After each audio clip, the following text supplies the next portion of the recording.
La scomparsa, l'angoscia, poi il dramma. È stato trovato morto in un campo di mais.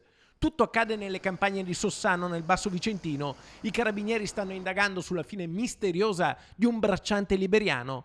Michael Tony aveva 43 anni, lavoratore serio, meticoloso, ed è questo che ha allertato subito chi lo conosceva. L'ultima volta in cui è stato visto era il 26 giugno, quando ha terminato la giornata di lavoro. Poi, più nulla, scomparso.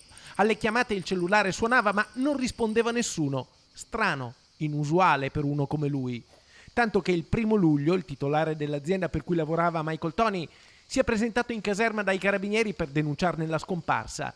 Poi ieri mattina la svolta in un campo di mais spuntato qualche giorno prima con un macchinario.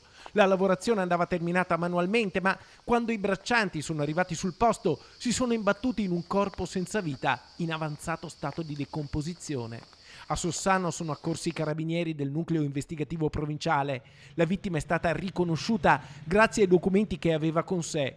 Nelle tasche dei vestiti sono stati trovati anche il cellulare con le batterie ormai scariche e una ventina di euro.